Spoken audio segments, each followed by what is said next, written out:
നയന സുഖമില്ലാതെ കിടക്കുകയായിരിക്കും കേട്ടോ. ഈ സമയത്ത് ആദർശ് ഓഫീസിൽ നിന്ന് വരുന്നുണ്ട്. നയന നയന എന്ന് 2 തവണ വിളിക്കുന്നുണ്ടെങ്കിലും അവള് വിളി കേൾക്കുന്നില്ല കേട്ടോ.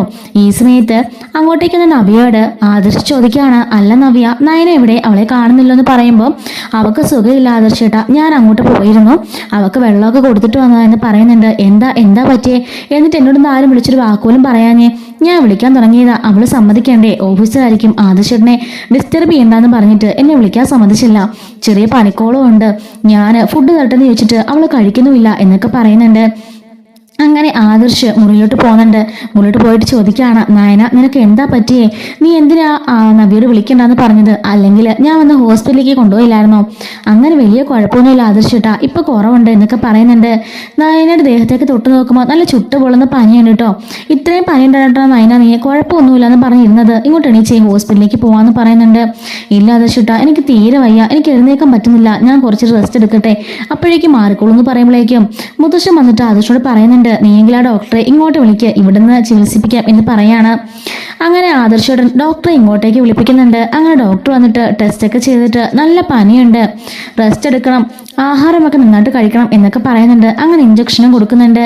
അങ്ങനെ നയന അവിടെ കിടക്കുകയാണ്. ഈ സമയത്ത് അടുക്കളയിലേക്ക് പോകുമ്പോഴേക്കും അവിടെ ദേവേനെ നിൽക്കുന്നത് കാണുന്നുണ്ട്. എന്നിട്ട് ചെറിയമ്മയോട് ചോദിക്കുകയാണ്, ചെറിയമ്മേ അവൾ ഫുഡൊന്നും കഴിച്ചില്ലെന്ന് പറഞ്ഞല്ലോ, എന്തെങ്കിലും ഫുഡ് ഞാൻ കൊണ്ടേ കൊടുക്കാന്ന് പറയുമ്പോൾ ദേവേനെ ചോദിക്കുകയാണ്, ഓ കൊച്ചമ്മയ്ക്ക് ഇങ്ങോട്ട് ഇറങ്ങി വരാൻ വയ്യായിരിക്കല്ലേ, ഇങ്ങോട്ടൊന്ന് കഴിച്ചാൽ അവൾക്ക് എന്തെങ്കിലും സംഭവിക്കുമോ?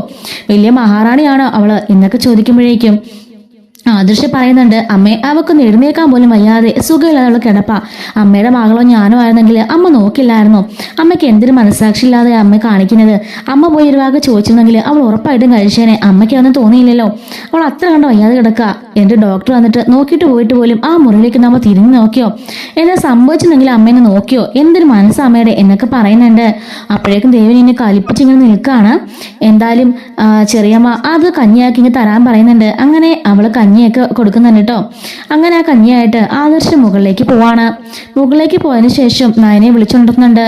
എനിക്ക് വേണ്ട ആദർശിട്ടാ, എനിക്കൊന്നും കഴിക്കാൻ തോന്നുന്നില്ലെന്ന് പറയുമ്പം ഇഞ്ചക്ഷനൊക്കെ കയറിയതല്ലേ, രാത്രി ടാബ്ലറ്റ് ഉണ്ട്, ഒന്നും കഴിക്കാതെ കിടക്കണ്ടെന്ന് പറഞ്ഞിട്ട് ആദർശ കഞ്ഞി വാരി വാരി കൊടുക്കുന്നുണ്ട് കേട്ടോ. അപ്പൊ നയന അത് ഭയങ്കര സന്തോഷത്തോടെ കുടിക്കുന്നുണ്ട്. ഈ ഒരു കാഴ്ച നിന്ന് കാണുന്ന നവിക്കും കനകത്തിനും ഒരുപാട് സന്തോഷമാകുന്നുണ്ട് കേട്ടോ. അപ്പോഴേക്കും കനകത്തിനോട് ആദർശ് ചോദിക്കുകയാണ്, എന്താ അമ്മ ഇത്? അമ്മയ്ക്കെങ്കിലും അവൾക്ക് ഇച്ചിരി കഞ്ഞി കൊടുത്തുടായിരുന്നോ? എന്റെ പൊന്നു മോനെ, ഞാൻ ആവെന്ന് പറഞ്ഞതാ, കഴിക്കണ്ടേ? ഞാൻ കഴിക്കുന്നില്ല എന്ന് പറഞ്ഞ് ഒറ്റ കിടപ്പായിരുന്നു. ഞാൻ ആദർശ് മോനെ വിളിക്കാൻ ഫോൺ എടുത്തപ്പം ആദർശേട്ടനെ വിളിക്കണ്ട, അത്യാവശ്യമായിട്ടൊന്ന് മീറ്റിംഗ് ഉള്ളതാണെന്നും ആദർശേട്ടനെ ഡിസ്റ്റർബ് ചെയ്യില്ലെന്നും പറഞ്ഞ് ഞങ്ങൾ 2 വഴക്കും പറഞ്ഞു എന്ന് പറയുന്നുണ്ട്. ഇപ്പൊ എനിക്ക് കാര്യം മനസ്സിലായി, സ്വന്തം ഭർത്താവിൻ്റെ കഞ്ഞി മേടിച്ചു കുടിക്കാനുള്ള അടവായിരുന്നല്ലേ ഞങ്ങളെ കൊണ്ടൊന്ന് കഞ്ഞി തിരിപ്പിക്കാഞ്ഞത്. ഇപ്പൊ മോന്റെ വായന ഞങ്ങൾ വാഴക്കൂടെ കേൾപ്പിച്ചപ്പോ നിനക്ക് സമാധാനമായല്ലോ എന്ന് ചോദിക്കുന്നുണ്ട്. എന്നിട്ട് കനകം പറയാണ്, അല്ലെങ്കിൽ അങ്ങനെ മോളെ, ഞങ്ങൾക്കൊക്കെ ഒരു അസുഖം വന്നാല് ഭർത്താവ് വന്ന് അടുത്തിരുന്ന് വേറെ ഒന്നും വേണ്ട എങ്ങനെയുണ്ടെന്ന് ചോദിച്ചാൽ തന്നെ ഞങ്ങൾക്ക് പകുതി അസുഖം മാറും, അത് തന്നെയായി ഇപ്പൊ അവൾക്ക് വേണ്ടത് എന്നൊക്കെ പറയുന്നുണ്ട്. മോൻ അവളുടെ കൂടെ കുറച്ചു നേരം ഇരിക്കെ, അപ്പൊ തന്നെ അവളുടെ എല്ലാ അസുഖങ്ങളും വിട്ടു മാറിക്കോളൂ എന്ന് പറഞ്ഞിട്ട് കനകം അവിടെ നിന്ന് പോവാണ്. അങ്ങനെ ആദർശ് അമ്മ പറഞ്ഞത് കേട്ടില്ലേ, സത്യമാണോ, നിന്റെ അടവാണെന്നൊക്കെ ചോദിക്കുമ്പോൾ അങ്ങനൊന്നും ഇല്ല ആദർശേട്ടാ, പിന്നെ ആദർശേട്ട നിർബന്ധിക്കുമ്പോൾ ഞാൻ എങ്ങനെ കഴിക്കാതിരിക്കുക, ഇത്രയും സ്നേഹത്തോടെ എനിക്ക് വാരിത്തരുന്നതല്ലേ എന്നൊക്കെ ചോദിക്കുന്നുണ്ട്. എന്താ താഴെ ഒരു ബഹളം കേട്ടെന്ന് ചോദിക്കുമ്പോൾ അതൊന്നും ഇല്ല, അമ്മയോട് ഞാൻ പറഞ്ഞതെന്ന് പറയുമ്പോൾ എന്താ ആദർശേട്ടൻ കഞ്ഞി കൊണ്ട് വന്നതിന് അമ്മ എന്തെങ്കിലും പറഞ്ഞോന്ന് ചോദിക്കുകയാണ്. അതൊന്നും നീ അറിയണ്ട, നീ ഇപ്പൊ ഈ കഞ്ഞി വാരി കുടിച്ചേ എന്നും പറഞ്ഞിട്ട് ആദർശ് കഞ്ഞി വാരി കൊടുക്കുന്നുണ്ട്. അങ്ങനെ ഇതൊക്കെ കാണുമ്പോൾ നയനയ്ക്ക് നല്ല സങ്കടമാകുന്നുണ്ട് കേട്ടോ. അങ്ങനെ നയനയോട് ആദർശ് പറയാണ്, ശരി ഞാനതുകൊണ്ട് അടുക്കളയിൽ വെച്ചിട്ട് വരാം എന്നും പറഞ്ഞ് ഇതാ ടീപ്പോയിലോട്ട് വെച്ചിട്ട് നയന കിടന്നോന്ന് പറഞ്ഞ് കിടത്താൻ നോക്കുമ്പോഴേക്കും നയന ഓടിച്ചെന്ന് ആദർശിനെ കെട്ടിപ്പിടിക്കുന്നുണ്ട്. എന്നിട്ട് പൊട്ടിക്കരയുന്നുണ്ട് കേട്ടോ. എന്താ നയന, നിനക്ക് എന്താ പറ്റിയെന്ന് ചോദിക്കുമ്പോഴേക്കും ഒന്നുമില്ല ആദർശിട്ടാ, എനിക്ക് ഒത്തിരി സന്തോഷമായി, ഇത്രയും നാളെ ഞാൻ കുറുമ്പ് കുസൃതിയൊക്കെ കാണിച്ച് ആദർശേട്ടനെ ഒരുപാട് ഞാൻ ടോർച്ച് ചെയ്തിട്ടുണ്ട്, പക്ഷേങ്കിൽ ഇന്ന് ആദർശിന്റെ സ്നേഹം എനിക്ക് മനസ്സിലായത് താഴെ വന്നപ്പോൾ തന്നെ എന്നെ വിളിച്ചല്ലോ, എനിക്ക് സുഖമില്ലെന്നറിഞ്ഞ് ഓടി ഇങ്ങോട്ടേക്ക് വന്നല്ലോ, എനിക്ക് ആഹാരം തന്നല്ലോ, അത് തന്നെ വലിയൊരു കാര്യമാണ് എന്നൊക്കെ നയനെ പറയുമ്പോഴേക്കും ഞാനല്ലാതെ നിന്നെ പിന്നെ വേറെ ആരാ നോക്കണ്ടേ, എനിക്ക് സുഖമില്ലാതൊക്കെ ആയപ്പോൾ നീ എന്തുമാത്രം എന്നെ കെയർ ചെയ്തിട്ടുണ്ട്, പിന്നെ ഞാനും നിന്നെ നോക്കണ്ടേ എന്നൊക്കെ പറയുന്നുണ്ട്. അങ്ങനെ നീ ഇവിടെ കിടക്കുമെന്ന് പറഞ്ഞിട്ട് ആദർശ് നയനെ കട്ടിലേക്ക് കിടത്തുന്നുണ്ട്. അങ്ങനെ പുതപ്പൊക്കെ പുതച്ചു കൊടുത്തതിന് ശേഷം അവളുടെ നെറ്റിന് ഉമ്മയും കൊടുത്തിട്ട് നീ കിടന്ന് ഉറങ്ങിക്കോ, ഞാൻ പോയി ഫ്രഷപ്പ് ആയിട്ടൊക്കെ വരാന്നൊക്കെ പറഞ്ഞിട്ട് ആദർശ് കുളിക്കാനൊക്കെ ആയിട്ട് പോകുന്നുണ്ട്. കുളിയൊക്കെ കഴിഞ്ഞിട്ട് അവൻ താഴേക്ക് പോവാണ്. ഈ സമയത്തേക്ക് ജാനകി കോഫി എടുക്കുന്നുണ്ട്. അങ്ങനെ നവ്യ ഈ കോഫി കൊണ്ടുവന്ന് ആദർശിന് കൊടുക്കുന്നുണ്ട്. നവ്യ എന്തിനാ ഇതൊക്കെ ചെയ്യുന്നത്, നീ റെസ്റ്റ് എടുക്കുകയല്ലേ വേണ്ടത്, ഞാൻ അടുപ്പ് മേടിച്ചു കുടിച്ചോളാം എന്ന് പറയുമ്പോൾ ഒരു കോഫി ഒന്നും കൊണ്ട് തരുന്നത് വലിയ ജോലിയൊന്നുമില്ല ആദർശിട്ടാ എന്നൊക്കെ നവ്യ പറയാണ്. എന്നിട്ട് ദേവയാനി ഇങ്ങനെ മനസ്സിൽ ഓർത്തോണ്ടിരിക്കുകയാണ്. അവൻ നമ്മൾ ദേഷ്യപ്പെട്ടല്ലോ ആ ഒരു കാര്യത്തെക്കുറിച്ചൊക്കെ. അപ്പോൾ ജലജ പറയാണ്, കണ്ടില്ലേ എടുത്തി, ഇത്രയും കാലമായിട്ട് ഇന്നേ വരെ ആദർശ് എന്തെങ്കിലും ഏട്ടത്തിയോട് അങ്ങനെ മറുത്ത് സംസാരിച്ചിട്ടുണ്ടോ?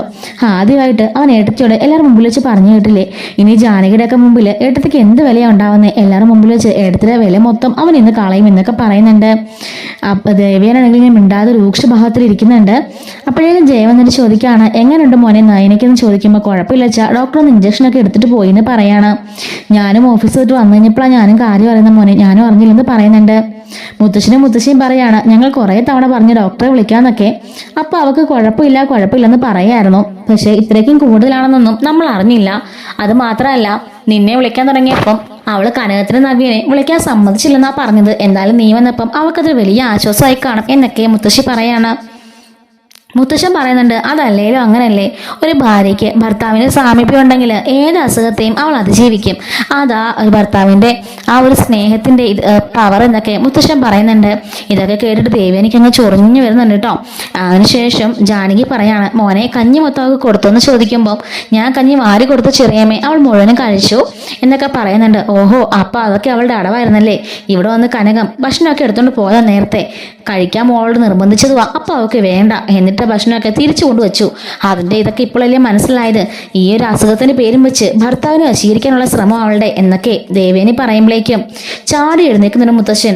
ദേവയാനി, നിനക്ക് നാണോ എന്ന് പറഞ്ഞ സാധനം, നിന്റെ വഴിയെ പോലും പോയിട്ടില്ലേ, അവളാരാ വശീകരിച്ചിരിക്കാൻ, ഇവന്റെ വല്ല കൂട്ടുകാരി വല്ല ആണോ? അല്ലല്ലോ, അവൻ ഇവളുടെ ഭാര്യ, അവള് ഇവന്റെ ഭാര്യയല്ലേ, അവൾക്ക് അതിനൊക്കെ അവകാശമുള്ളവളല്ലേ, പിന്നെ വശീകരിക്കേണ്ട പ്രത്യേക ആവശ്യമുണ്ടോ? ഒരു ഭാര്യയ്ക്ക് സുഖമില്ലാതെ നടക്കുമ്പോൾ ഭർത്താവാണ് ഈ കാര്യങ്ങളൊക്കെ ചെയ്യേണ്ടത്.